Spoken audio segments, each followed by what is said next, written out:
to this metal parts channel here at YouTube. So this is definitely my entry to Backwoods Metal's 330 subscriber contest. Of course, a few months back, I of course entered his first contest entry when he hit about about 300 subs or 200 subs, something like that. And so here I'm of course back for his second one here, and of course congratulations on definitely gaining to about 330 subscribers. So of course for this contest, of course it says titled Sloppy Seconds. Now this of course means you've got to show at least 5 albums or 5 second albums that weren't nearly as good as its debut counterpart. Like, we're just going by second albums as far as I know, only second. No subsequent other albums or anything, just straight up number 2 albums. So I definitely compiled my list. I went and listened to at least a few, of the albums. Went back, listened to the first album and the second one to see which one holds up, whatever. So I've here come down at least with a pretty much a solid, list here for me. So I guess you can say not really no apparent order, but in a way it almost is. So here coming up at 5 here, of course, is Don't Look Back. I think that's what it's called. Yeah. By Boston. When I first listened to this album, it is good. But when listening, again to the second, the first album, this album, and of course, by everyone probably will definitely say it's definitely not nearly as good as the debut. Definitely not as good as, the debut, but it's definitely not a bad album. Again, with this list, not all of these albums are not bad. They're just, they kind of, they're just something not nearly there, that kind of grabbed you like it did on the first album. And here, I listened to Boston's first album years ago, and first time I did, I liked it. I listened to that album a lot of times, and this one didn't nearly get the same sort of treatment. Probably because I lost a lot of interest, in Boston or something, whatever. But again, when you listen to this, it's definitely not a bad album. It's good. Just doesn't nearly have that sort of grabbing, sort of feel that you had with the first album. So there's that. Here at number 4 is Invasion of Your Privacy by Rat. And when I did listen to this one, I almost, just by the first half, I thought that this sound was definitely almost nearly as good as Out in the Cellar. Of course, if I had to choose EPs, which I don't think I really had, I don't think that's, the part of this whole contest. Because EPs not nearly are full-length albums. This again was about full-length albums, and no way I'd say this album is as better than the EP. But the thing is, by the first half, this album is great. By the second half, it loses a little bit of steam. It doesn't end up being nearly as solid as Out in the Cellar. Like, Out in the Cellar were pretty much both the first half and second half were all great. So in a way, it was a really well-rounded album. Here, it's not nearly as well-rounded, but it still has, it's still not a bad album. I can still listen to this one, and still, enjoy it. But it doesn't nearly have that sort of impact or whatever, that same sort of feel that you have with Out in the Cellar. Still, like again, not a bad album. Alright, coming in at number 3. Now, I did a review for this one in a way last year or so. definitely this album is not a bad album. I definitely say that in my review. This, of course, is Speed and Violence by Ranger. This is definitely not a bad album by any means. But the thing is, when I first listened to this album, when I was, for my review, it didn't seem to grab me as much as with their first full-length album, which was, of course, Where Evil Dwells. A killer album by Ranger. Really much showing due to their new guitar player, who was, of course, Billy something.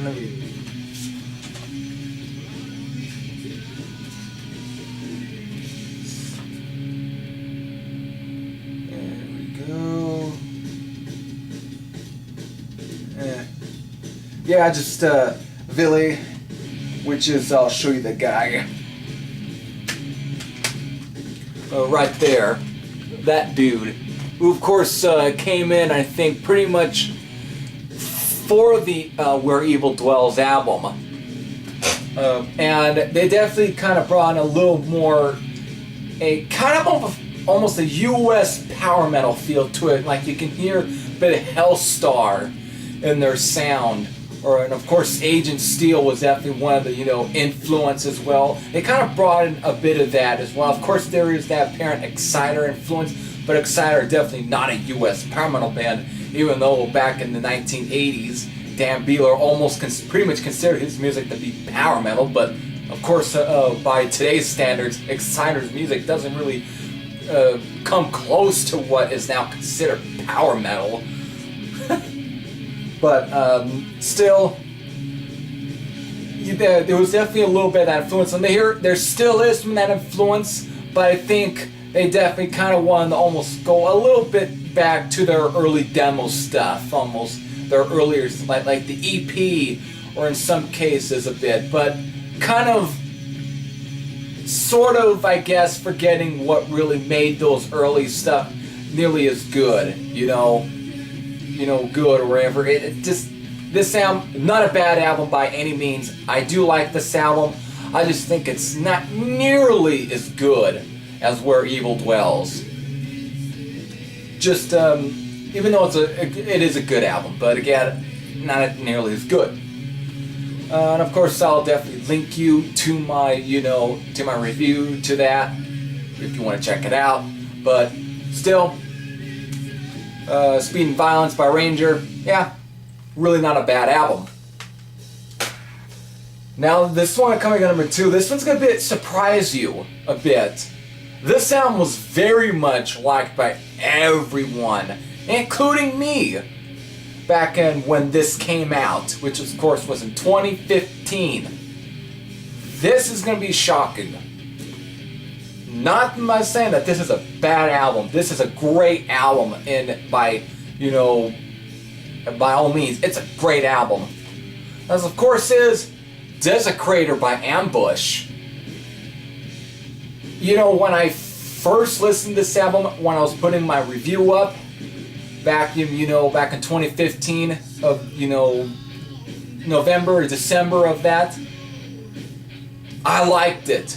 I said great things about this album, but when listening to it a few more times, it definitely, while being much more refined, I guess, in its production, more refined, more a little polished, and still having some great songs on here. Definitely the title track, Night of the Defilers, The Chain Reaction, South Street Brotherhood, Rose of the Dawn, Master of the Seas, and of course the last track, The Seventh Seal, are all great tracks.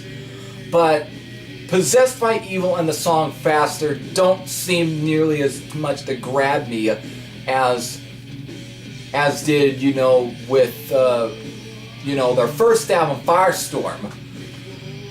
This album, it's more melodic than their first album, which the first album was just a barnstormer of an album. Pure, just fiery, just a great album, and definitely one of the best debut albums when it comes to, you know, this whole new wave of traditional heavy metal. One of those best albums right there. And Firestorm, I think the reason why this album right here probably nearly didn't grab me as much is because of, maybe it's not saying that this is a bad album, I just kind of think Firestorm really still is much an inch better. And I listened to the two albums again, and still, Firestorm is still by far, I think, Ambush's best album. Really great album. It's just, every song is practically killer on that album. Just right from the title track all the way to Natural Born Killers. Every track on that album is killer. Here, it's still great.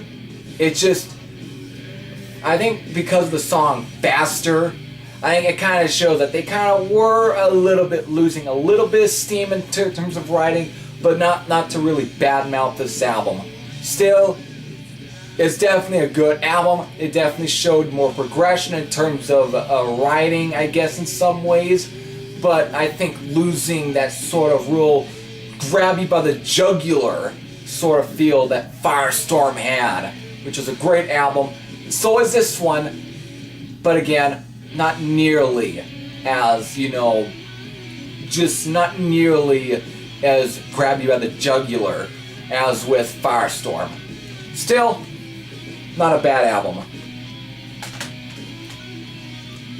Alright, so coming in at number 1. Surprisingly, most of my stuff here was definitely more bordering on just pure hard rock or just heavy metal or something. Here, we go for some death metal. That's, of course, is Sinister's Diabolical Summing. And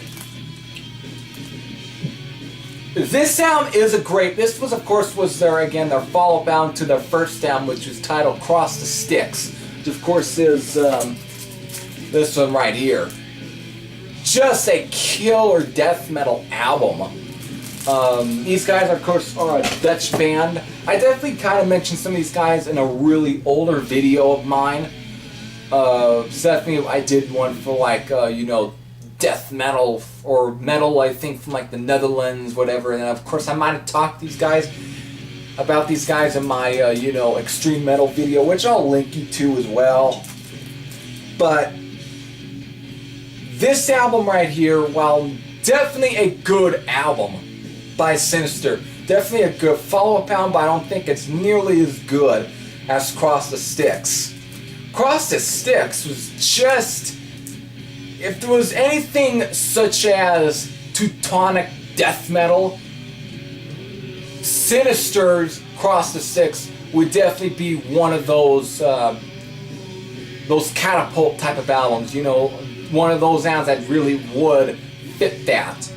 Their Cross the Styx really showed a lot of their influence for probably definitely that German thrash metal, definitely bands such as Creator, with a Creator's Pleasure to Kill,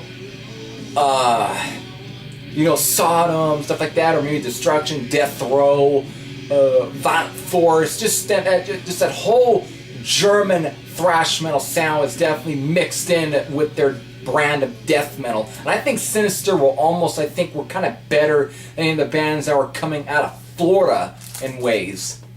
They had that sort of sound, but they did it in a way that I think was a bit ahead of any of those type of bands, definitely being, you know, like Deicide, Cannibal Corpse, Obituary,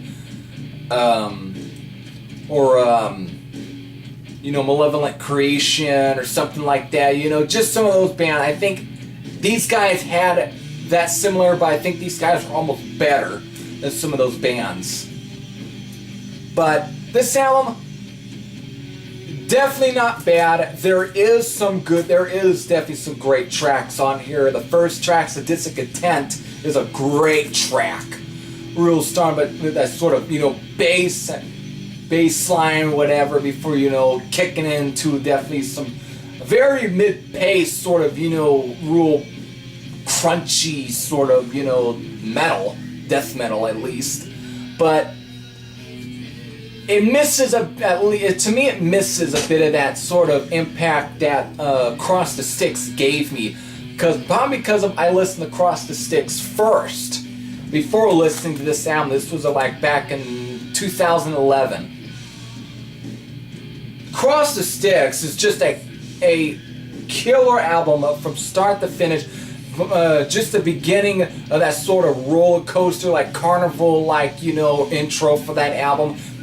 It kind of really kind of gave you, you know, or kind of let you what was to come, and it was going to be nothing but a thrill ride. Here, it's almost the same thing, but it just seems to kind of lose a bit. It doesn't really have that sort of grab. It still has a little bit of it, but to me, not as much of that impact that Cross the Sticks had. Still, not a bad album by any means. Both this album and Cross the Sticks are all great albums. But for me, Cross the Sticks is still, I think, the better album. Anyways, that was definitely my 5 albums, 5, sloppy seconds albums there.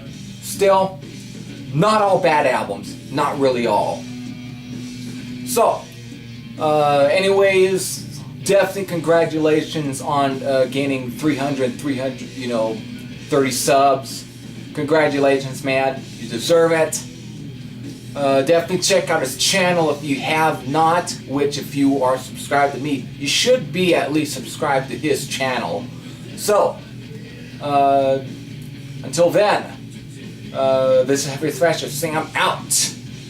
I'll see you later.